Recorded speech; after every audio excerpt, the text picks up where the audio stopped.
Muito bem, meus amigos, vamos lá.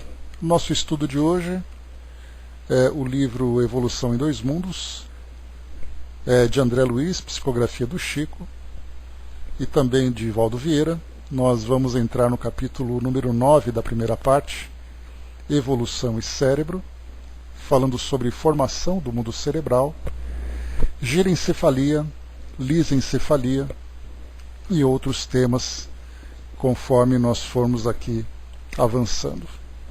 Bom, quando nós falamos sobre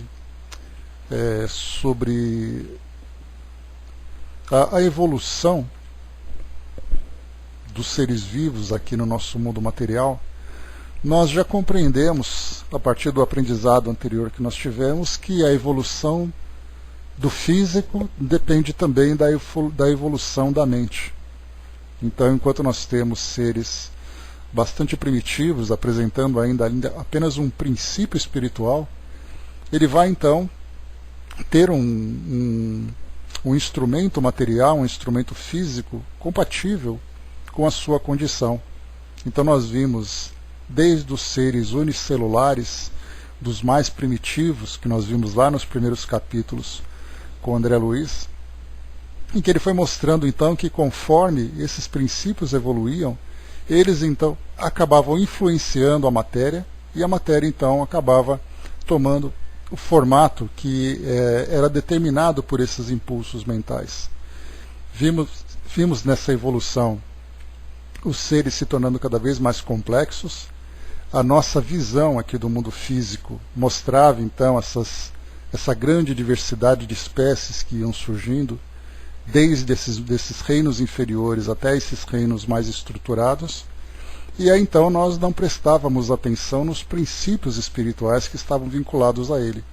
E aí então, através dessas orientações que nós fomos então recebendo, nós percebemos que o plano espiritual ele está ligado diretamente aqui com o mundo físico, né? Uma correspondência direta, e isso não diz respeito apenas a nós, seres humanos, ou animais, que se encontram, né, numa condição física mais elaborada, mas nós vemos também desde aqueles reinos inferiores que essa correspondência também existe.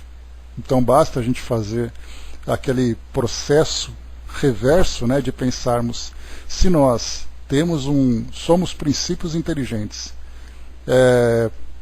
e ao desencarnarmos nós voltamos para o plano espiritual, passando ainda por aquele processo de elaboração e desenvolvimento, quando nós vamos descendo para os reinos inferiores, nós vamos encontrando também animais que possuem também um princípio inteligente, que os espíritos, no livro dos espíritos, trouxeram para nós ali a ideia de alguma coisa parecida com alma, se nós quisermos assim, mas nós diferenciamos então a alma humana e a alma animal. Fica muito mais fácil da gente separar, né, o grau de evolução desses dois princípios. Mas se nós chegamos na alma animal, nós podemos também voltar para esses animais nas condições mais inferiores. Então, se nós pensamos, né, como eu comentei com vocês, pegamos um cão, por exemplo, que tem um princípio espiritual, que já foi estudado, inclusive, Gabriel Delany, um grande estudioso desse tema, que falava sobre os animais no plano espiritual, assim como também outros espíritos que trouxeram para nós os relatos dos animais no plano espiritual, nós vamos então diminuindo cada vez mais. Vamos chegando então num rato, vamos chegando ali num inseto, porque a pergunta que fica para nós, que é a grande pergunta desafiadora, até onde nós podemos ir para encontrar esse princípio espiritual. E André Luiz mostra para nós que desde desse ser unicelular, uma ameba, ela apresenta esse princípio, mas numa condição tão rudimentar que nós não poderíamos, usando assim numa visão superficial, nem considerá-la como sendo um princípio inteligente. Mas André Luiz chama esses elementos, esses princípios espirituais, de princípios inteligentes, porque a inteligência começa a ser elaborada exatamente nesses corpos inferiores, para chegar depois numa condição mais evoluída, como é o caso dos seres humanos.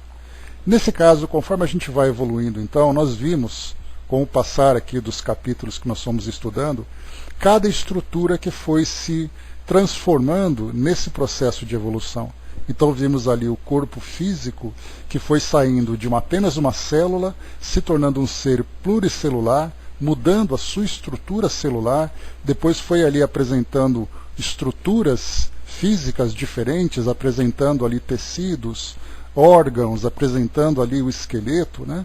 Depois nós vimos também o funcionamento da reprodução, onde aquela reprodução que era assexuada, apenas por divisão, de repente ela começa a se tornar sexuada, separando gametas, separando órgãos sexuais, e também evoluindo ali na produção de substâncias para estimular essa reprodução. E depois vimos a parte metabólica, que foi o capítulo anterior que nós vimos, né? A necessidade da sustentação do nosso corpo. Havia então a necessidade também de produção de substâncias e de processos para que nós pudéssemos absorver as substâncias nutritivas para sustentar o nosso organismo. Então, numa célula simples, que através de uma fagocitose, ela é capaz de pegar ali uma matéria orgânica, digerir essa matéria orgânica e transformar em nutrientes para que ela possa continuar existindo ali e realizando os seus processos, né, para a sua própria manutenção. Nós vimos depois que começamos então a desenvolver um tubo digestório, ali um sistema digestório, começamos a ver todos os órgãos que compõem isso tudo, e vemos também ali o processo, né, metabólico, para que nós pudéssemos processar toda essa matéria que acaba sendo absorvida. Então isso foi acontecendo gradualmente no decorrer desses milhões de anos, até bilhões de anos, né? Porque se estima que o primeiro ser vivo apareceu no nosso planeta há 2,5 bilhões de anos. Então, nesses bilhões de anos que as coisas foram acontecendo, nós vimos ali também cada espécie surgindo a partir da evolução de uma matéria, de um ser vivo inicial. Aí vimos as plantas, vimos ali as aves, os anfíbios, os mamíferos, os peixes, até chegarmos então nos mamíferos nessa condição mais evoluída que é o nosso caso, né? Então, quando nós falamos de todos esses processos que vão acontecendo para impulsionar a matéria, para acompanhar a evolução do princípio inteligente, nós temos aqui como ponto fundamental o cérebro, que é exatamente aqui que nós vamos estudar nesse capítulo, a evolução e o cérebro. Como que o nosso sistema nervoso acabou se desenvolvendo nesse período todo. Não apenas falando desses terminais, dos nervos, que vão ali ajudando na mobilização do nosso corpo, né, na movimentação do corpo, mas o próprio processo do pensamento, o processo da razão, o instinto presente nos seres mais inferiores, né? Basta a gente perceber, por exemplo, observando uma formiga, no momento em que ela caminha e você começa a ameaçá-la, de alguma forma, através de uma batida, através de uma sombra, através de qualquer objeto que você jogue perto dela, ela vai se desviar. E a pergunta é, mas o que faz com que ela se desvie? Aí nós vamos entender que esses insetos têm ali algo tão pequeno, algo quase insignificante para nós, mas que é exatamente ali o suficiente para que possa fazer com que ela instintivamente tome as decisões. Quando nós encontramos uma colmeia, quando nós encontramos ali outros insetos, né, que vão em busca do seu alimento, vão em busca da sua preservação, existe algo que nós ainda não temos esse nome, pelo menos nós leigos, né, não compreendemos ainda, para entender que existe algo que controla as ações e a vontade daquele ser, mesmo que essa vontade seja da mais primitiva, da mais instintiva. E tudo isso, como tem um começo, vai chegar até nós nessa condição mais desenvolvida. E aí então começa com o primeiro item que chega para nós. Pois ainda tem isso, né, Angelina? Quando nós pegamos as abelhas, por exemplo, né, as formigas, as abelhas que formam essas grandes colmeias, nós percebemos que existe ali um controle, mesmo que seja ali um pensamento coletivo, vamos dizer assim, que parte de um órgão nesses corpos, nessas estruturas biológicas. Então nós não temos um nome para poder apresentar para isso, mas nós sabemos que existe a partir do princípio em que se toma uma decisão, ainda que seja uma decisão movida pelos instintos mais primitivos. E como tudo é parte de um processo de evolução, nós saímos do primitivo para chegar no mais complexo. Vamos aqui acompanhar então o que André Luiz traz para nós nesse primeiro item. Formação do mundo cerebral. No regaço do tempo, os arquitetos divinos auxiliam a consciência fragmentária na construção do cérebro, o maravilhoso ninho da mente, necessitada de mais ampla exteriorização. Então a mente precisa se exteriorizar no momento em que ela se encontra vinculada com o corpo físico. Essa exteriorização significa a demonstração da vontade, das emoções, do pensamento, da razão. Claro que a razão, nesse caso, vai entrar já nos seres mais evoluídos, mas de qualquer forma essa mente ela vai se expandindo, ela vai se desenvolvendo e ela precisa de um instrumento que favoreça essa exteriorização, essa manifestação. E aqui então no caso nós temos os arquitetos divinos, esses espíritos que para nós são anônimos, mas nós sabemos, dá para a gente ter uma ideia da envergadura desses espíritos, o grau de conhecimento que eles têm, a ponto de acompanhar a evolução de espécies, a evolução de mundos, trabalhando na sua estrutura física, nos seres vivos, na evolução desses seres. Então eles auxiliam a consciência fragmentada, ou fragmentária, aquelas consciências primitivas, na construção do cérebro. E aí então nós vemos que a matéria evolui a partir dos impulsos da mente. Essas mentes então, por mais primitivas que elas sejam, elas são então trabalhadas para fazer com que a matéria sofra as modificações, as transformações necessárias para que haja essa adaptação. Cada organismo compatível com cada princípio inteligente. Cada cérebro compatível com cada mente. Ele continua assim: a massa de células nervosas que precede a formação do mundo cerebral nos invertebrados dá lugar à invaginação do ectoderma dos vertebrados, constituindo-se lentamente a vesícula anterior, ou prosencéfalo, a vesícula média, mesencéfalo, e a vesícula posterior, rombencéfalo. Vamos devagar então aqui. Primeiro nós temos ali a massa de células nervosas. Ela começa então a dar lugar ao mundo cerebral. Então começa com essa massa de células nervosas que nós não conseguimos compreender. Poderíamos pegar, por exemplo, um inseto e submetê-lo ali a uma dissecação num microscópio de alta potência para tentar localizar essas células nervosas, de que forma que elas se organizam, do que exatamente elas são capazes, quais são as suas potencialidades. Mas a gente sabe que com o passar do tempo, essas células nervosas que formam apenas uma massa, vão então se organizando para começar essa formação do mundo cerebral. Isso tudo nos invertebrados. Se nós encontrarmos os seres invertebrados, pegarmos, por exemplo, uma minhoca, que ela tem ali a sua estrutura, mas a gente sabe que o modo como ela trabalha, ainda que instintivamente, ela é capaz ali de captar os seus alimentos, ela é capaz de buscar um abrigo, ela é capaz de se reproduzir. Tudo isso porque existem impulsos, vamos dizer, mentais, que produzem esse tipo de comportamento, que provocam esse tipo de comportamento. Não sei se impulsos mentais seria a forma correta, se nós encontraríamos nessas espécies esse tipo de impulso. Mas nós vemos então assim que nos invertebrados, essa massa que começa a se elaborar, ela dá lugar a essa invaginação do ectoderma nos vertebrados.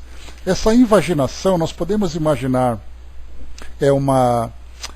um órgão, uma estrutura arredondada, e dessa estrutura arredondada, imagina que nós afundamos a parte de cima, apertando com o dedo, e ela forma então aquela invaginação, ou seja, ela forma aquele buraco. Então, dessa mesma forma, essa massa vai tendo esse formato, e ela vai então criando essa invaginação, e nessa invaginação nós temos ali então o início da estrutura cerebral. E aí então ele coloca para nós, né, do ectoderma, que é a parte exterior dessa massa de células nervosas, e depois constituindo-se lentamente. Esse lentamente nós sempre lembramos que é no decorrer desses milhões de anos que vão se passando. Ele forma então 3 estruturas dentro dessa estrutura inicial, 3 partes dentro dessa estrutura. A anterior, o prosencéfalo, que vai trazendo para nós ali a elaboração dessa parte mais pensante, da parte das emoções e tudo mais.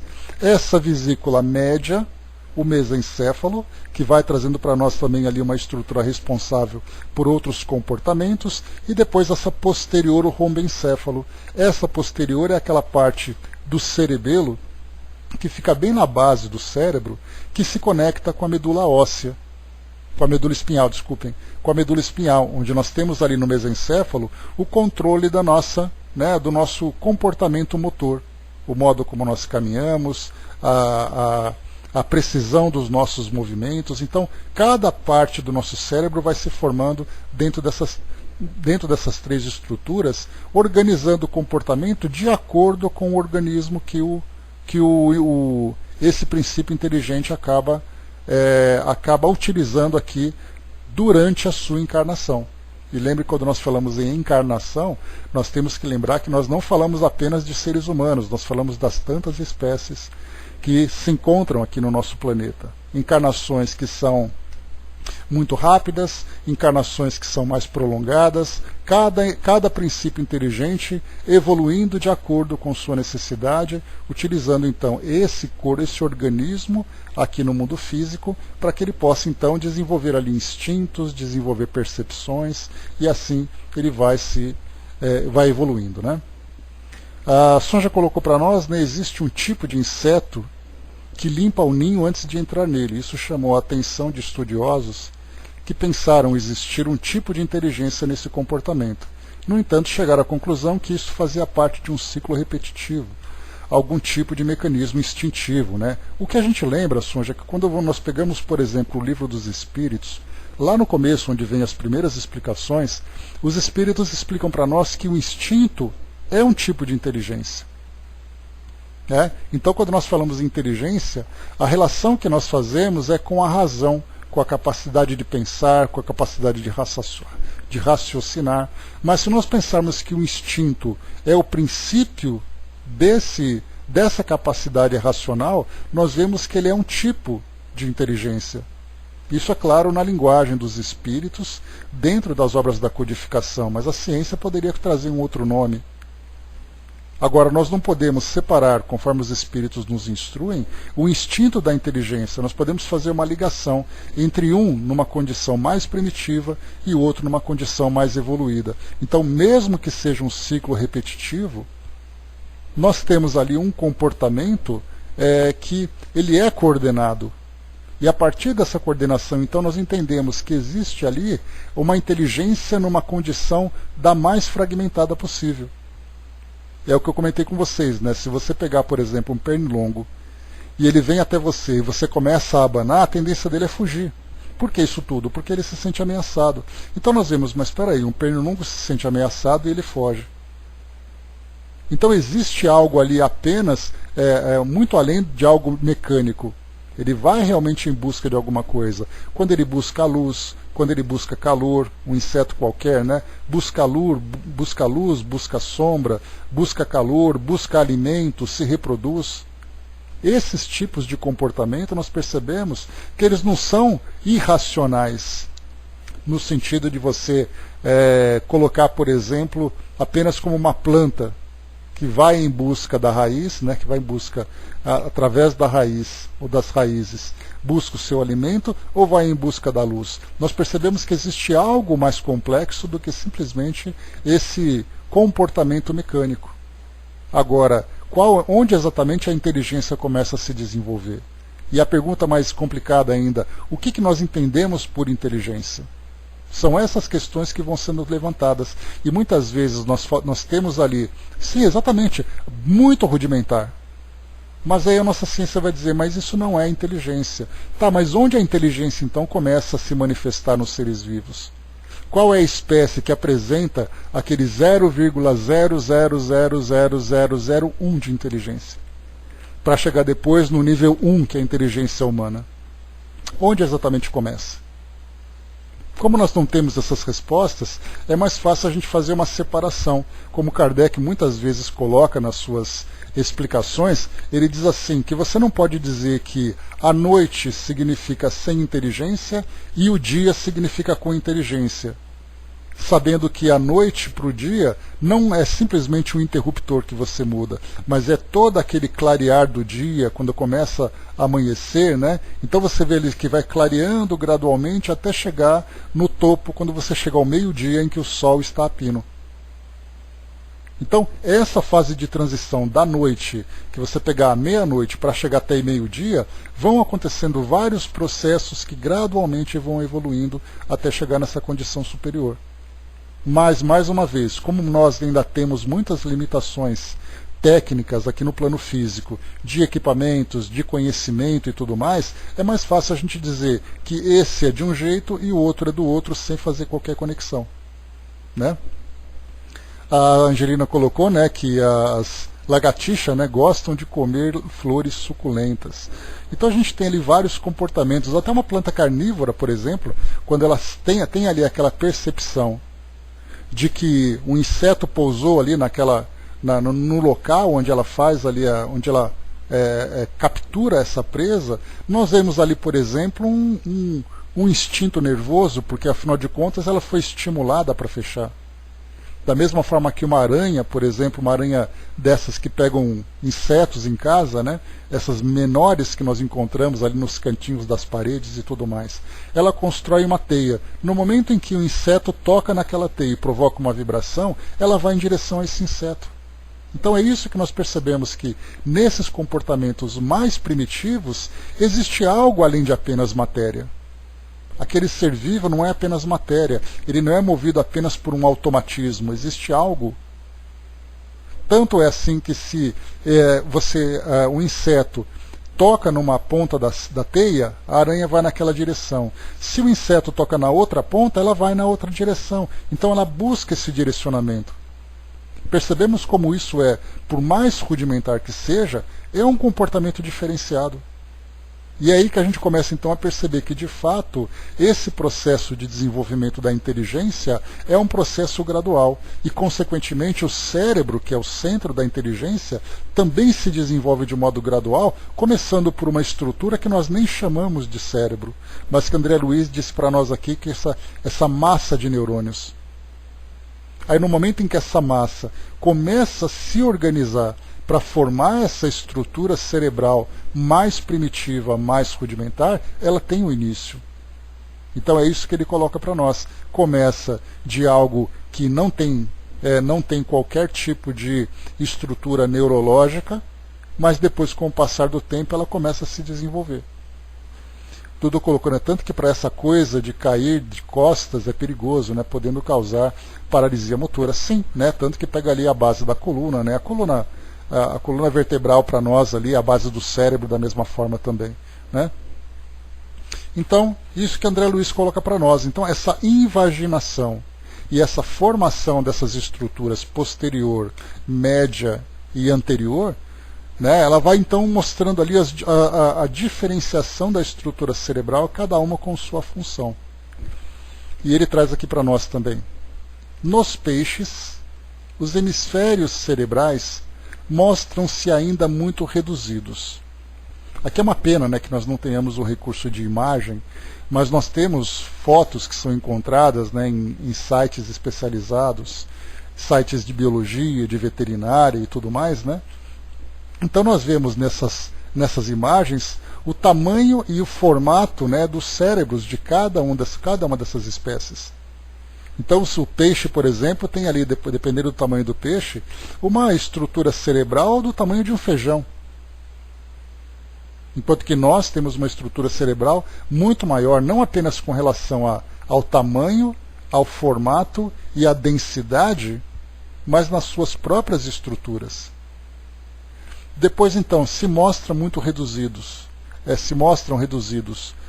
nos peixes, depois eles nos anfíbios denota um desenvolvimento encorajador, ou seja, esse encorajador significa que ele já começa a mostrar ali uma estrutura diferenciada. E essa estrutura diferenciada começa também ali a apresentar comportamentos diferenciados. Depois ele diz para nós,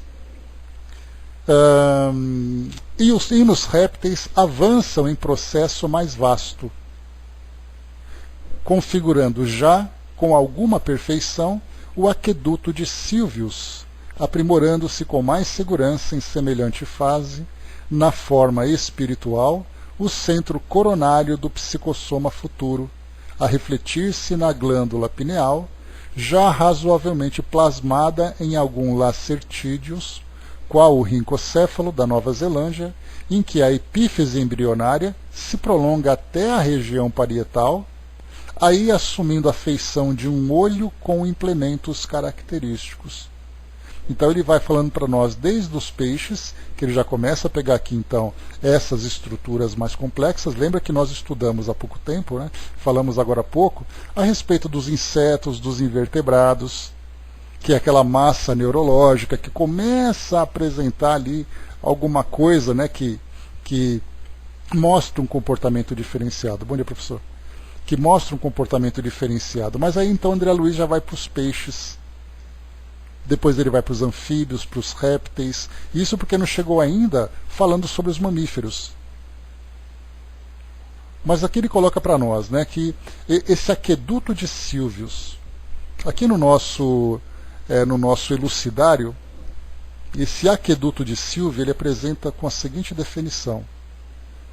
É um canal que liga o terceiro e quarto ventrículos cerebrais, sendo o ventrículo as 4 cavidades do âmago do cérebro. Então, quer dizer, é um canal que faz essa conexão entre esses ventrículos, então já mostra uma estrutura diferenciada. E depois ele coloca para nós aqui também no texto, né, que no caso, esse aprimoramento da estrutura cerebral começa a trazer para nós então também aqui a formação do centro coronário do psicossoma futuro. Ou seja, a gente vê que conforme o cérebro vai se desenvolvendo, nós vemos também os centros de força se desenvolvendo, nesse caso em especial o coronário. Nós lembramos que na cabeça, por exemplo, nós temos o coronário e temos o frontal. São 2 centros vitais que mais uma vez a gente coloca. Qual é exatamente o momento em que esses centros vitais começam a se desenvolver? Aí nós vamos entender, é a partir do momento em que o cérebro apresenta uma estrutura que comporta esse tipo de centro de força. Nós não sabemos. Para nós, sem dúvida nenhuma, esse vai ser talvez um dos grandes mistérios que nós teremos, porque quando se fala em centro de força, nós não temos condições de fazer hoje uma investigação para dizer que ele se encontra aqui ou ali. Não temos instrumentos para isso. O que nós temos são esclarecimentos, são explicações que os espíritos trazem, então fica para nós ali a título de revelação. Mas não porque nós somos capazes de perceber, já que o centro de força, ele é um centro de força que fica no perispírito. O perispírito é uma estrutura que a nossa ciência ainda hoje não consegue sondar, não consegue investigar. Então, percebam que esses centros de força também vão surgindo conforme os organismos vão se desenvolvendo de um modo geral. No cérebro, mais uma vez, nós vamos encontrar o coronário, vamos encontrar o frontal, mas no corpo como um todo, no momento em que nós vimos, né, como nós vimos nos capítulos anteriores, no momento em que um organismo começa a apresentar uma organização do seu aparelho reprodutor, nós começamos a perceber também ali a formação do centro genésico. Assim como nós vemos também a parte de digestão, a parte de metabolismo, nós vamos encontrando também outros centros de força que vão também se organizando a partir da organização da matéria. Então a gente vê a mente, o perispírito e o corpo totalmente interligados. Mas alguns elementos do perispírito ou do corpo físico dependem dos impulsos cerebrais ou dos impulsos mentais digamos assim, porque nós falamos da mente, não do cérebro, né? Porque existe uma diferença, né? O cérebro é a estrutura material, a mente ela é um atributo do espírito. A inteligência é o atributo, né? E a mente ali é a estrutura do próprio espírito, né? Vamos dizer assim. Centro vital ou plexo, né? Os dois têm, depende da forma como nós interpretamos esses nomes, né, o Hermes? O que nós colocamos é que esses centros vitais são chamados também ali de chakras, né, popularmente, e esses plexos talvez sejam centros secundários. Então provavelmente nós temos ali o centro vital como principal e depois os plexos que vão se desenvolvendo paralelamente. Uma resposta simples dentro do conhecimento que a gente tem sobre toda essa estrutura.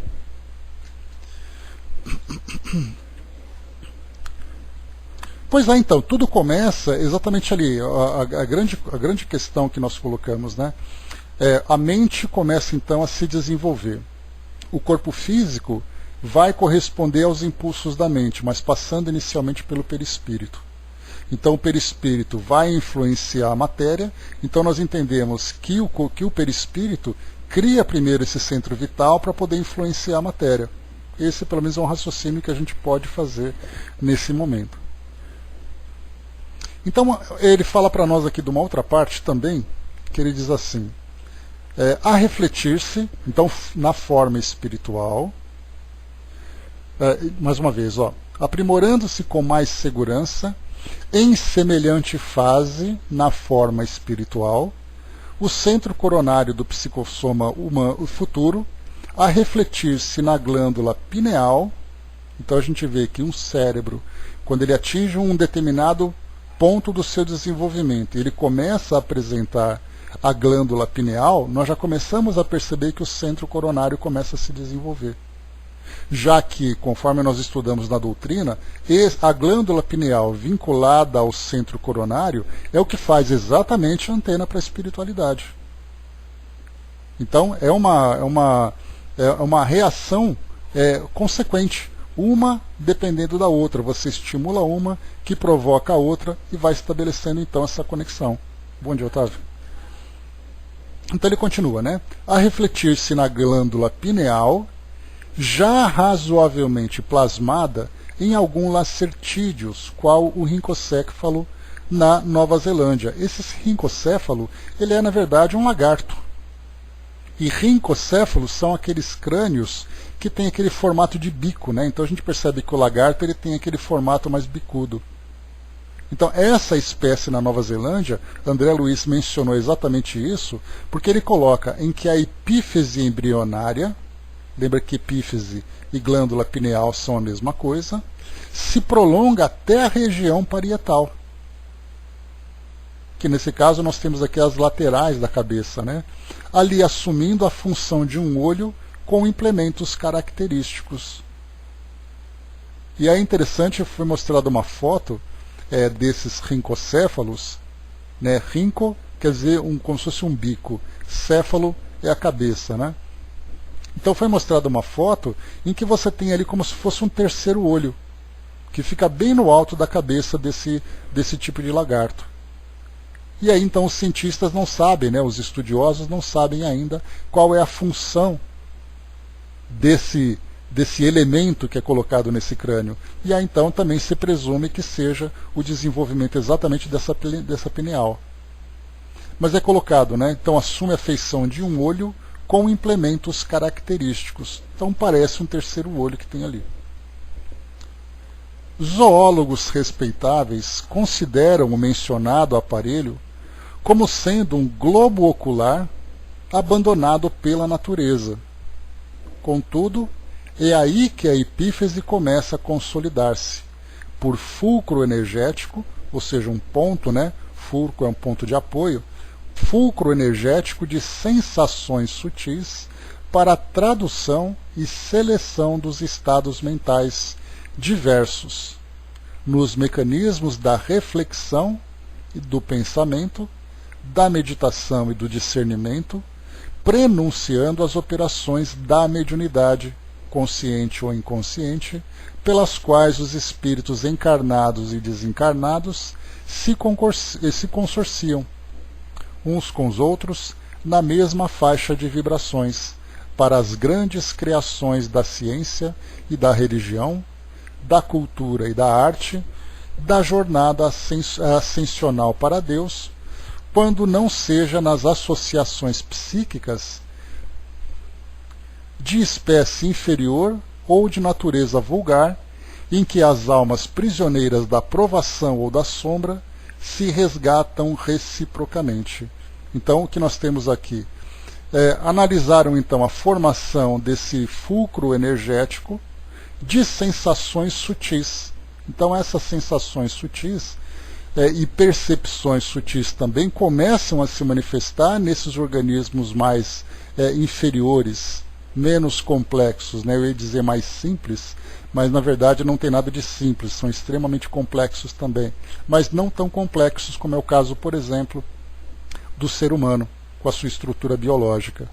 Mas ele põe então aqui para nós, né? Começa então com essas sensações sutis, mostrando então essa tradução e seleção de estados mentais diversos. Aí nós vamos entrar então aqui em toda a parte reflexão, pensamento, meditação, discernimento e até mesmo da mediunidade, ou seja, essas percepções que vêm através, por exemplo, de intuições, de inspirações.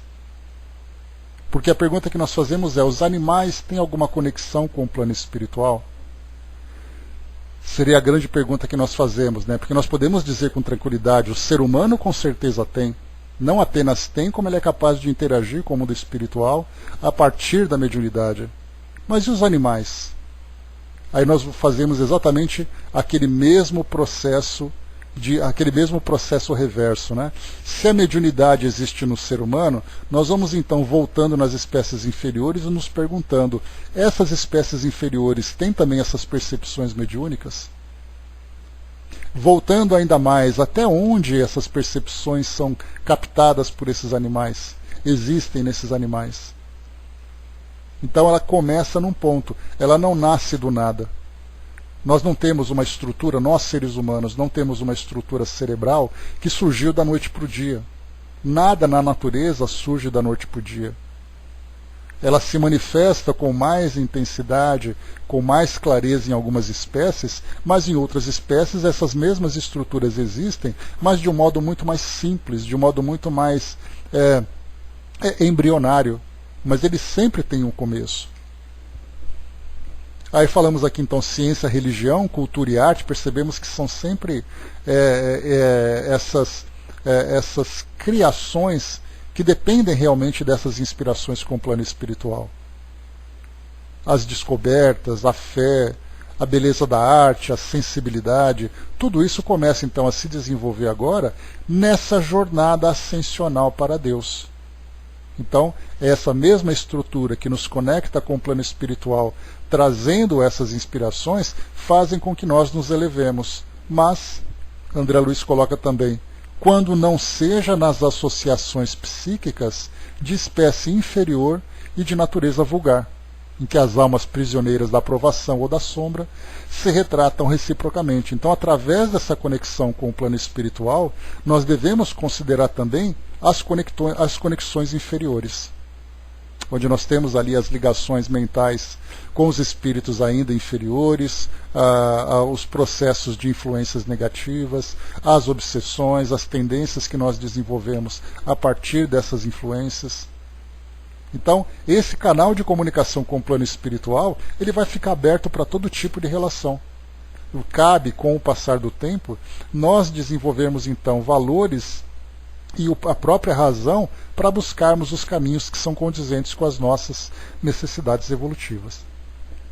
A Sonja colocou lá em cima: participei de um estudo semana passada onde alguns defendiam que nós poderíamos, ao longo de nossa evolução, ter sido de outra espécie, né? Sei que já falamos disso aqui, mas você pode falar um pouquinho, né? Aí você colocou aqui embaixo, né, Sonja, se um sapo vai ser sempre sapo. O que nós sabemos é que esses princípios, como André Luiz colocou para nós aqui, inclusive, que os princípios inteligentes eles vão evoluindo de uma espécie para outra de acordo com as necessidades evolutivas. Cada espécie vai ter ali um atributo a mais. A forma como essa evolução acontece nós não conhecemos. Não adianta a gente querer especular, falar que nós achamos que é assim, porque eu penso pessoalmente que as coisas acontecem assim, nós não sabemos. O que nós sabemos é que no plano espiritual existem laboratórios, conforme os espíritos já orientaram para nós, naquela mensagem que eu passei para vocês aqui, existem laboratórios no plano espiritual em que essas espécies são tratadas, são estimuladas para determinadas mudanças, e essas mudanças então vão acontecendo. Nós não sabemos, por exemplo, um princípio inteligente que se encontra num sapo, qual será o próximo passo dele. Nós sabemos que através da evolução dentro dos anfíbios, você tem ali espécies que vão se sucedendo, percebendo na própria evolução das espécies. Anfíbios, desde uma condição mais simples até anfíbios em condições mais complexas. De anfíbios eles passam então a répteis. Então, talvez a gente pode colocar isso através da especulação, que nós vemos assim que essas observações que Darwin fez na evolução das espécies, claro que ele fez isso de um modo muito diferenciado do que nós fazemos hoje. Porque Darwin, assim como Wallace, como outros tantos naturalistas, eles observavam a natureza, eles se sentavam, ficavam vendo o comportamento do animal, aí depois ali desenhava, fazia ali alguma medição, escrevia alguma observação. Nos tempos de hoje, nós fazemos uma análise genética. Então, por isso que o trabalho de Darwin, ele foi ali o embrião também dessa ciência da evolução, dessa ciência evolutiva, e muita gente fala assim, Darwin escreveu muita coisa errada. É claro que ele escreveu coisa errada. Com os recursos que ele possuía, ele fez aquilo que era possível. Mas aquilo que ele escreveu, assim como todos esses processos que nós temos hoje, é parte de uma evolução. Basta a gente lembrar, por exemplo, em termos de tecnologia, os primeiros aerostatos, né, que eram os balões que nem de ar quente tinham. Eram aqueles balões que ficavam ali fechados com gases e tudo mais. Hoje nós temos foguetes indo para o espaço.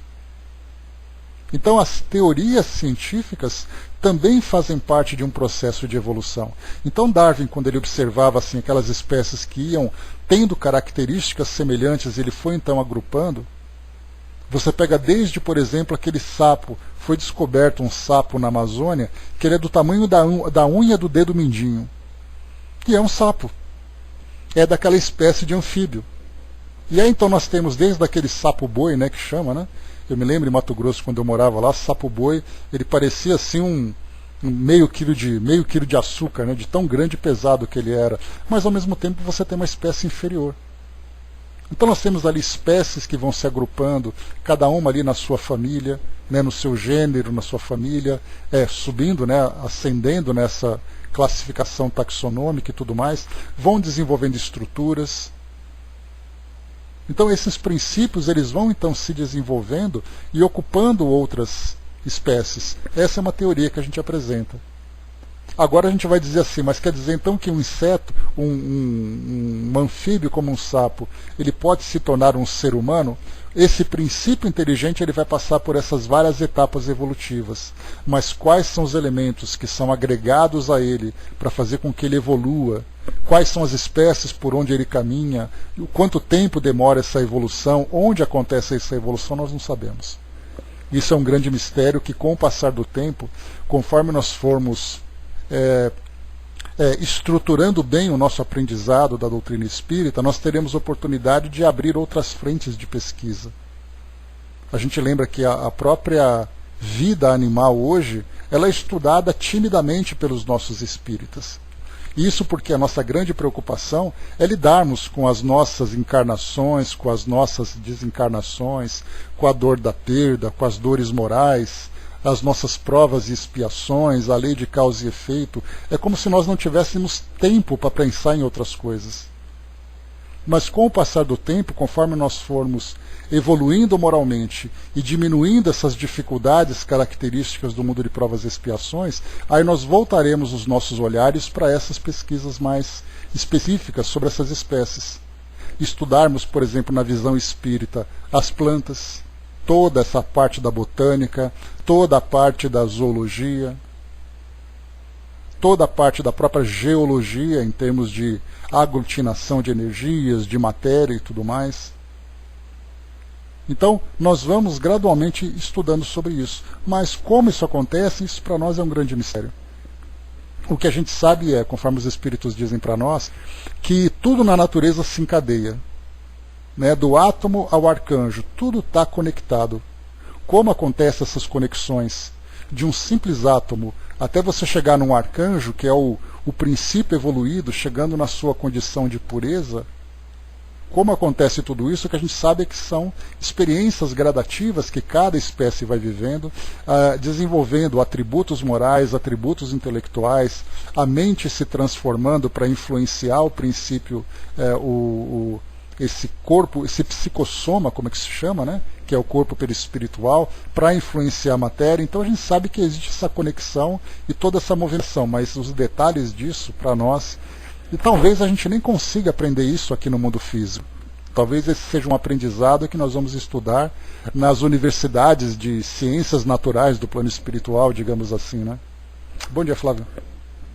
Dudu colocou em cima, né? Você sabe que quando estou tendo evidência, né, os amigos do centro me dizem que baixo a cabeça e fico mirando como se estivesse olhando para um terceiro olho falado, né?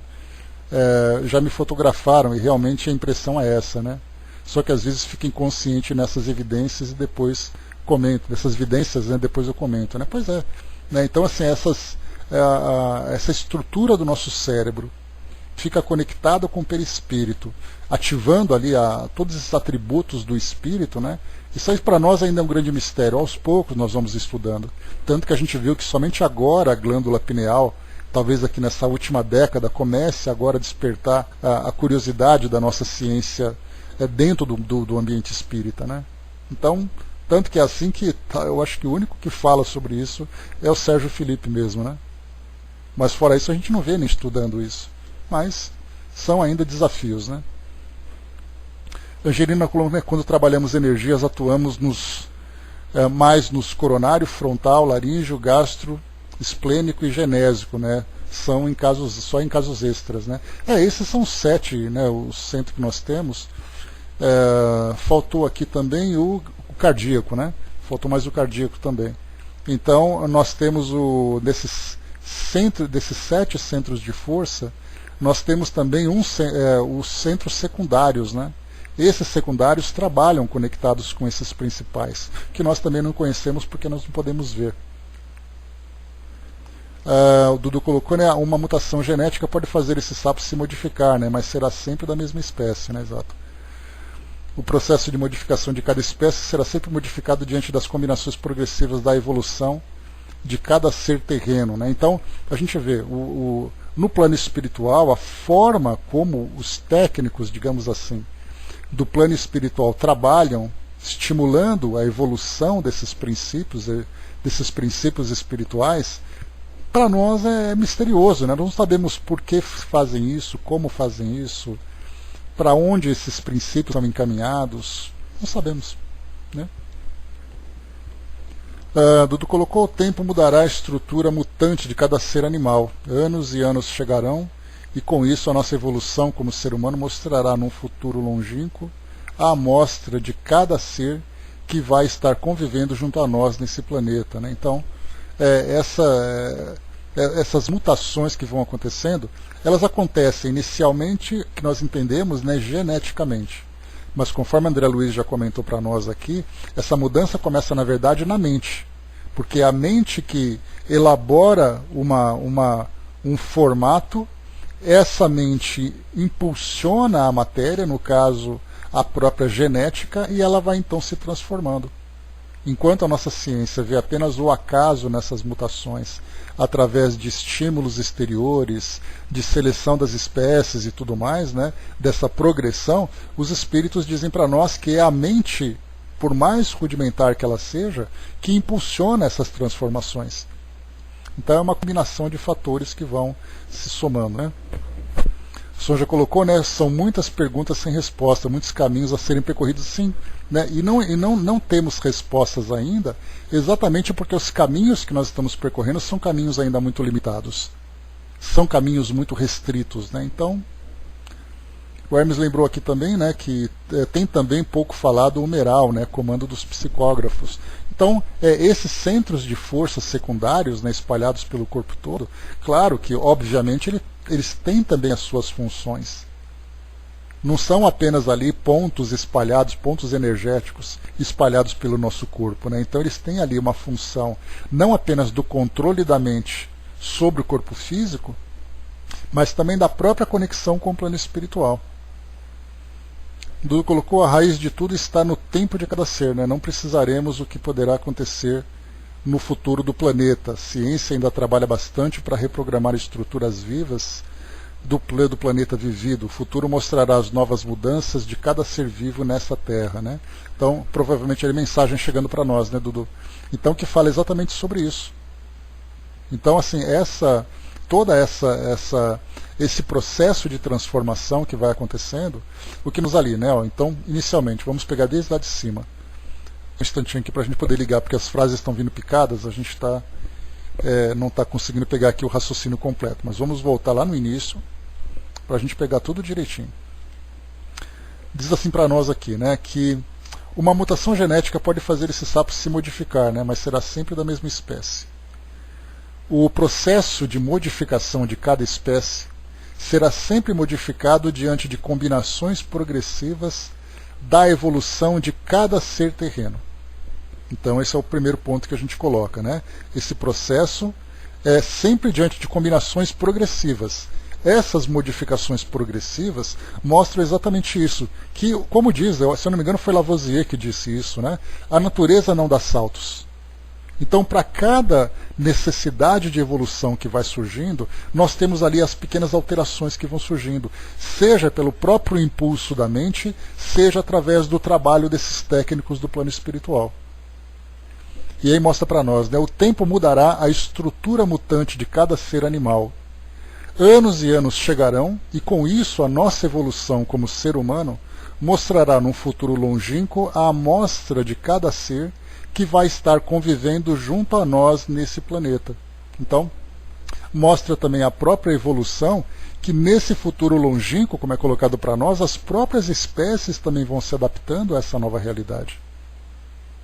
Quais serão as espécies que nos acompanharão nesse processo de evolução aqui no nosso planeta? Claro que em termos de ciência, nós ficaremos ali, né, ficaremos chocados, né, com espécies sendo extintas, ambientes que vão sendo despovoados em termos de estrutura animal e tudo mais, né, de comunidades animais, mas isso é parte da evolução, que para nós é destruição, mas conforme a lei de destruição mostra que para você construir uma nova estrutura, você precisa destruir estruturas anteriores. Mas isso vai acontecer, como colocado para nós aqui, num futuro longínquo. E depois tem aqui também: a raiz de tudo está no tempo de cada ser, ou seja, cada espécie vai evoluindo dentro do seu próprio tempo. Hoje nós temos possibilidades, através, por exemplo, dos estudos da paleontologia, né, estudando fósseis e tudo mais, nós vemos espécies que existiam no passado há milhões de anos e espécies que existem agora.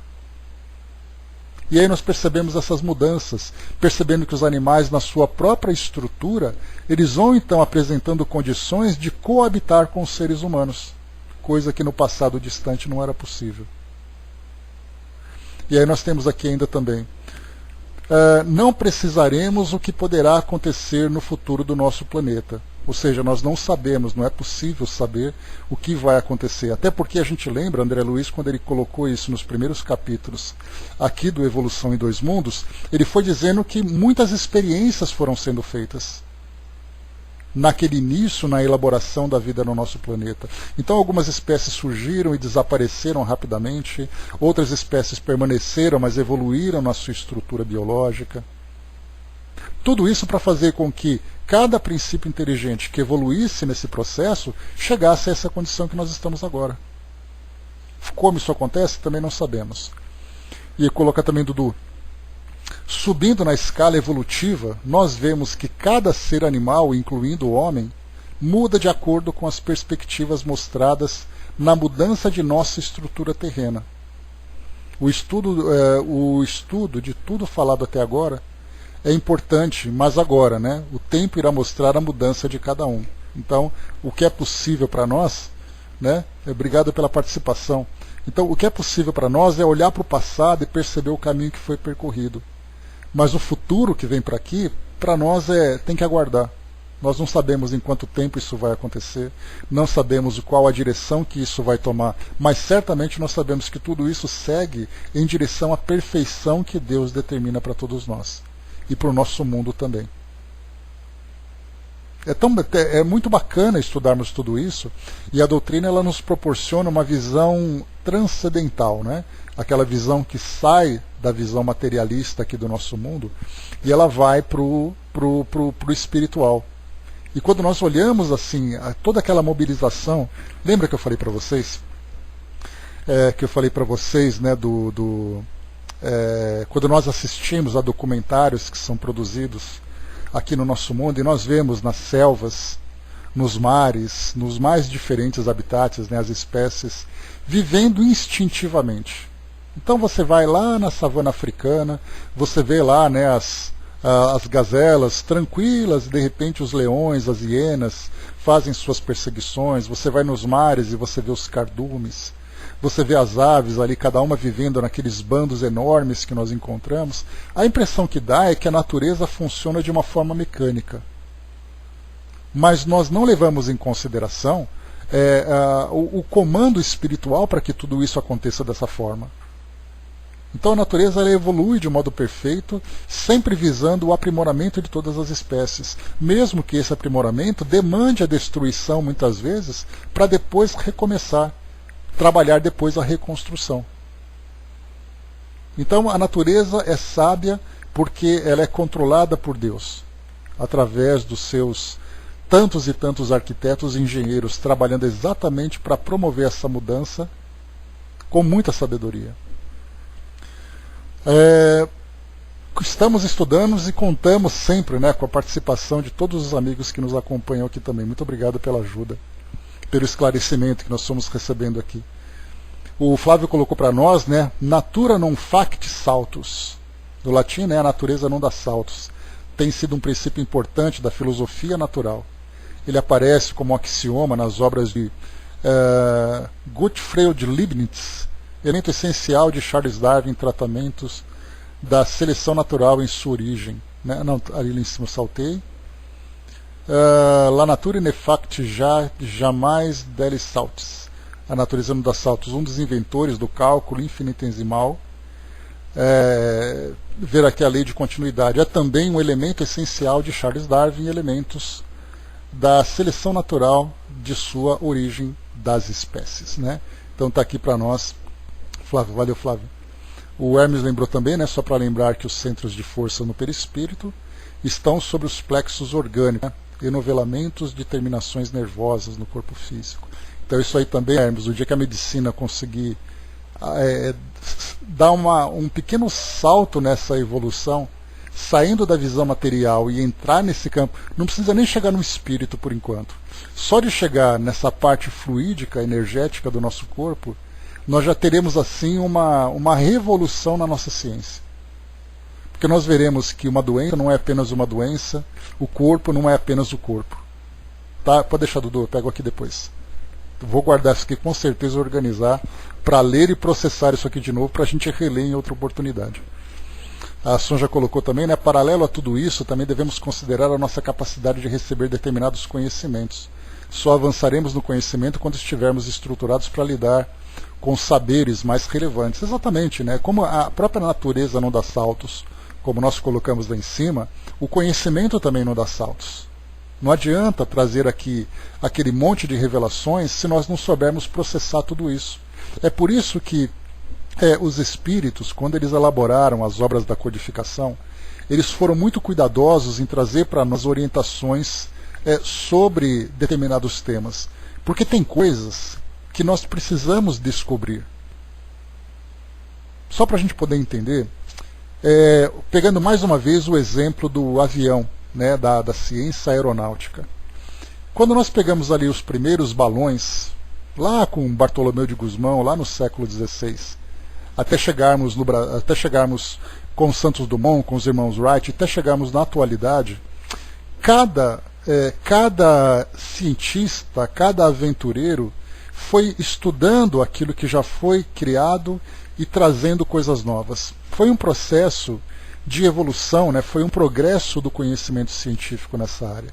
Então, hoje, se nós temos um domínio da ciência aeronáutica, foi porque nós somos capazes de construir esse conhecimento. Ele não foi trazido para nós, não foi um alienígena que chegou e disse assim, olha, aqui está o disco voador para vocês se divertirem. Não dá para a gente poder saber como é que funciona o disco voador se nós não construirmos. A mesma coisa acontece com a tecnologia. Desde os primeiros instrumentos de cálculo, como o ábaco, por exemplo, né, aquelas tabelas com bolinhas que as crianças brincam, né, aprendem lá nos primeiros anos da vida acadêmica, até chegar hoje nos computadores mais complexos, mais avançados que nós temos hoje, o conhecimento foi construído etapa por etapa, em que nós tivemos ali cientistas, pesquisadores, que foram ali encarnando, desencarnando, recebendo inspirações, fazendo aquele trabalho colaborativo para construir tudo isso. Então, quando nós falamos em termos de ciência, é a mesma coisa. Quando nós pegarmos ali os primeiros gregos que começavam a estudar a natureza, ou os primeiros homens, nem os primeiros gregos, né? Os primeiros homens, lá no passado mais longínquo, que começaram então a analisar a natureza, para passarmos pelos naturalistas dos séculos XVII, séculos XVIII, XIX, que teve ali uma grande explosão de estudos, né, quando a ciência começou a tomar ali as iniciativas de conhecimento, para chegarmos até hoje, onde nós temos ali as universidades, os centros de pesquisas com tantos conhecimentos na área natural. Esse conhecimento foi construído. Então não adianta a gente imaginar que os espíritos vêm simplesmente dizer para nós, olha, as coisas funcionam assim. Na verdade não é assim, tanto que no livro A Gênese, como nós comentamos ontem, inclusive, no estudo do Livro dos Espíritos, o livro A Gênese, Kardec utilizou aquele material todo para organizar o conhecimento da época e fazer uma conexão entre o conhecimento da nossa ciência terrena com aquilo que o plano espiritual conduz, a forma como o plano espiritual conduz essa evolução. Mas muita gente acha que o livro A Gênese é intocado porque ele é um livro psicografado. Os espíritos disseram que era assim, ponto. Então eu não posso modificar nada, mas não é assim.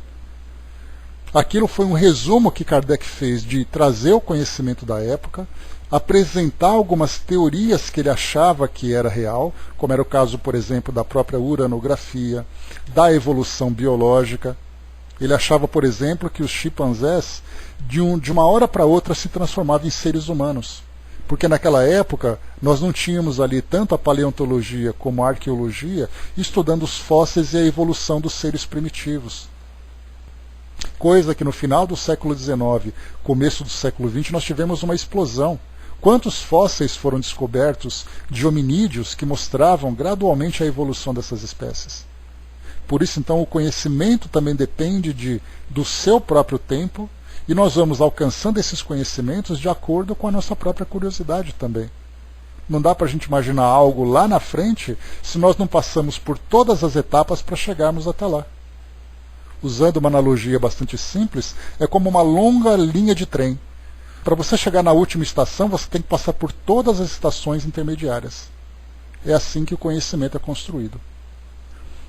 Dudu colocou, né, você vê os meninos do Luciano Huck com aprendizado com ábaco, né, rapidez nos cálculos, sim, né, então são métodos bem interessantes de aprendizado. A Sonja colocou, não aprendemos equação sem antes aprender operações, e todo o conhecimento é assim, em todas as áreas de conhecimento, inclusive a espiritual.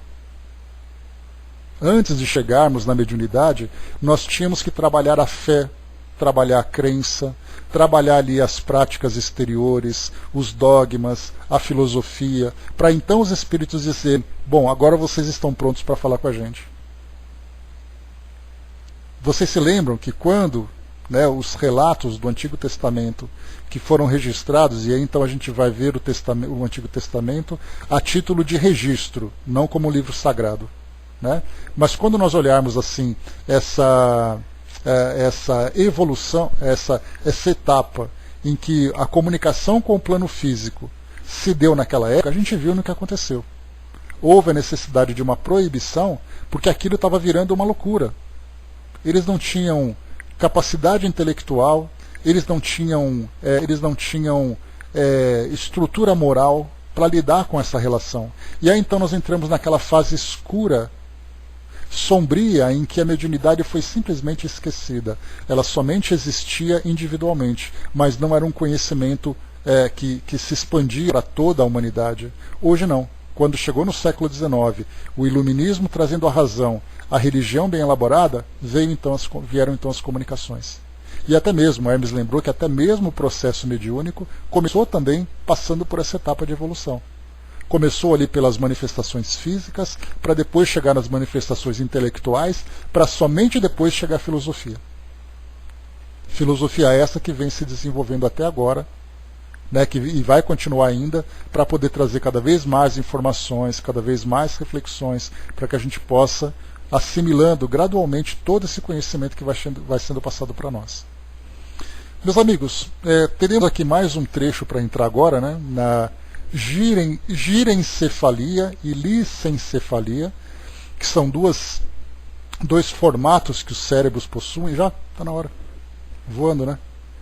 Então são dois formatos que os cérebros vão apresentando exatamente por causa dessa evolução, desde uma estrutura cerebral simples, que é essa licencefalia, e depois a girencefalia, que é essa estrutura mais complexa. Então até o formato dos nossos cérebros passaram por essas mudanças, né?